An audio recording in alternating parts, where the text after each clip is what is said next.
Welcome back to Character Conversions, where I try to bring fictional characters to life in D&D. Today is a redux of my second build, the Lion's Sin of Pride, Escanor. For stats, we'll be using the standard array of the player's handbook, divided up as you see here. Our primary stats are Charisma and Constitution. Charisma will be for our magical power, and Constitution because we want to be able to take a hit like no other. For race, because Escanor is a human with a piece of divine energy inside of him, we will be going with Ozimar, specifically the Scourge Ozimar. This increases our Charisma by +2 and our Constitution by +1, raising them both to 16. As an Ozimar, we have Dark Vision up to 60 feet, Celestial Resistance gives us resistance to necrotic and radiant damage, Healing Hands allows us to heal someone as an action a number of hit points equal to our level once per long rest.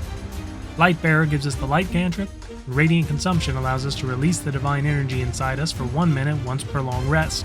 This transformation will cause us to shed bright light in a 10-foot radius and dim light for an additional 10. Each creature within 10 feet of us at the end of our turn will take radiant damage equal to half our level, rounded down. In addition, once each turn we can deal an additional amount of radiant damage on an attack or spell equal to our level. Finally, we speak both Common and Celestial as languages. For background, Escanor was nobility originally until the day his power awoke and he broke his brother's arm. He was hunted by the military and therefore grew up primarily in seclusion. For these reasons, we will be sticking with the Outlander background. This grants us proficiency with the athletics and survival skills, one musical instrument, which we will swap out using Tasha's proficiency swaps to gain brewer supplies. We also gain an additional language of our choice. Choose whatever fits your campaign. The Wanderer feature allows us to recall their general layout of terrain, settlements, and other features around us. In addition, we'll be able to provide food and water for ourselves and up to 5 people so long as the GM deems the land capable of providing. For class, this will be another multi-class build, starting in Paladin because we want to represent our status as a Holy Knight. We have a D10 hit die, proficiency with all armor and shields, proficiency with simple and martial weapons, wisdom and charisma saves. For skills, we will be choosing Intimidation and Persuasion. First level Paladins gain Divine Sense. As an action, a number of times equal to 1 plus our Charisma modifier, we detect the presence of Celestials, Fiends, or Undead within 60 feet so long as they aren't behind total cover.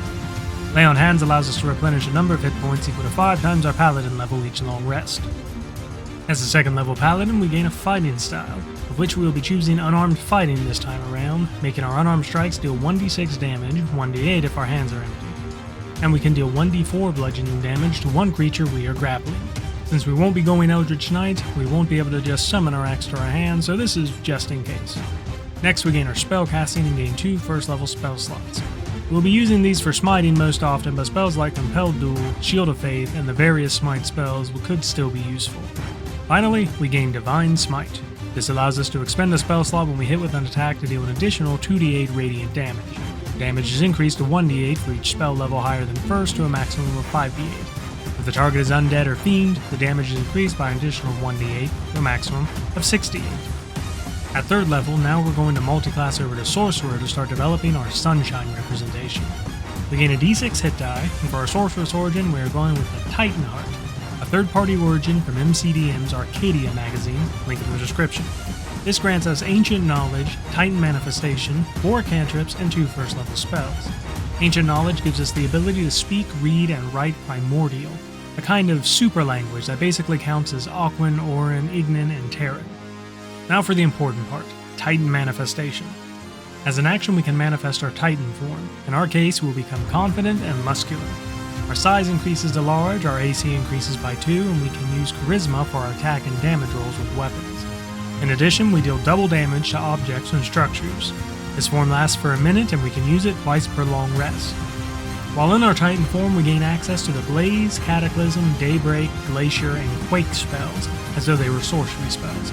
I'm not going to go over all of them, instead I'll just mention that the most thematic choice, Daybreak, a first level spell that lets us summon a tiny radiant sun and fire a beam of 2d6 fire or radiant damage as a ranged spell attack, dealing an additional 1d6 for each level above first that's cast at. For cantrips, we'll be grabbing Blade Ward, Booming Blade, Green Flame Blade, and True Strike. And for our first level spells, we'll grab Featherfall and Shield. As a second level sorcerer, we gain Font of Magic and a first level spell. Font of Magic grants us a number of sorcery points equal to our level. Currently, we're able to turn them into spell slots or turn spell slots into sorcery points.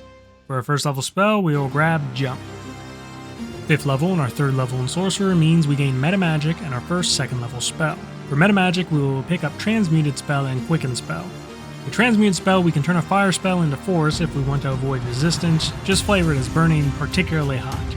And Quicken Spell will be useful to make sure we can still attack with our axe. For our second level spell, we will grab Flaming Sphere. As a 4th level sorcerer, we gain our first ability score improvement. We'll be dropping this into our charisma, raising it to an 18. Next, we gain another cantrip and another 2nd level spell. We'll pick up Sword Burst and Mirror Image. At 7th level, we gain our first 3rd level spell. The best choice should obviously be Fireball. Whether you want it to represent Cruel Sun or Pride Flare is up to you though. At 8th level, as a 6th level Titan Heart, we gain Strength of Magic, Toughened Grace, and a 3rd level spell. Strength of Magic makes it so we can use our Charisma modifier in place of Strength for strength checks and saving throws. Toughened Grace makes it so when in our Titan Manifestation, our AC is increased by +4, and we can now attack twice when we take the attack action. Additionally, we can now use our Titan Manifestation 3 times for long rest. It also has the added benefit of having Grace in the name. For our 3rd level spell this level, we will grab Haste, making it so we might be able to attack 3 times in a round. As a 7th level sorcerer, we gain our first 4th level spell. We'll be picking up Fire Shield. 10th level is our next ability score improvement. We'll drop this into our charisma again, capping it off at 20. For our 4th level spell this level, we will choose Wall of Fire. At 11th level, we gain our first 5th level spell. We will choose Hold Person. Think of it as paralyzing our foes with the fear of our power. 12th level is another meta magic option, 1 cantrip, and a 5th level spell. We will take Heightened Spell to increase the odds of our spells working. Firebolt to get a little bit of range magic now. For a 5th level spell, we will grab Far Step. 13th level and our 11th level in Sorcerer is our first 6th level spell. We will grab Investiture of Flame, a really good representation of the amount of fire and heat that comes off Escanor when he's using his power. 14th level is our next ability score improvement. We'll drop this into our Constitution, raising it to an 18. 15th level and our 13th level in Sorcerer means we gain our first 7th level spell. We will choose Firestorm, allowing us to hit a lot of targets if we need to. As a 14th level Titan Heart, we gain Titan's Will. Now when we activate our Titan's manifestation, we can choose to either grow to large or huge size. If we become huge, the bonus damage for our weapons increases from 1d4 to 1d10, and our walking speed increases by 20 feet. While we are huge, we can expend a spell slot and stomp the ground as an action, causing each creature within 20 feet of us to make a con save or take 2d6 thunder damage per level of the spell slot. They push 10 feet away on a failed save. On a success, they take half damage and aren't pushed. Finally, we regain 2 sorcery points when we use our Titan Manifestation, and while in our Titan Manifestation, we can spend 1 sorcery point to treat a spell as if it were cast 1 level higher, to a maximum of 9th level. Personally, I think this is a perfect representation for becoming the One. 17th level is our first 8th level spell. We'll be going with Sunburst because it seems the most on theme for a man powered by the sun. 8th level is our final ability score improvement. We'll drop this into our Constitution, once again capping it off at 20. At 19th level, we gain another meta magic option and our 9th level spell. We'll grab Empowered Spell for our meta magic and for our 9th level spell, Blade of Disaster. I like to think of this as our Divine Spear Escanor attack. As a matter of fact, I think I'd let a player say it actually is their finger when they do it if they wanted. This is a homebrew class, you can get away with that stuff, and I bet Matt Colville would agree. 20th level, the capstone of our build is the final Titan Heart ability, Ancient Colossus. Now we have advantage on strength checks and saves while using our Titan Manifestation feature. When we cast a primordial spell, it is always considered to be at least 3rd level no matter what spell slot we use. If we use a sorcery point to increase the level of a primordial spell, with a 1st or 2nd level slot, we treat it as a 4th level spell. Finally, when we cast a spell that deals damage while in our Titan Manifestation, we can choose to deal maximum damage instead of rolling, but this immediately ends our Titan Manifestation. End result sees us with 178 hit points on average and an AC of 11 or 16 if we wear Chainmail. We sadly aren't strong enough for full plate, so maybe keep an eye out for a magic item that can make our strength high enough for it. With about 40 less hit points than the original build and lacking rage, we are less durable than the original Escanor build. A detail I overlooked in the first build though was that you cannot rage and use spells at the same time. So while we may be less of a tank, I'd argue that our damage output is probably higher, and more steady, with being able to use our lower spell slots for smites and our higher spell slots for more powerful spells. Roleplay wise, we have no mechanic that represents strength based on time of day, so you have to swap that out for tapping into your Titan powers.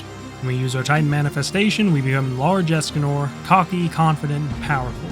When you decide to become huge, you're becoming the One, which conveniently only lasts for a minute anyway.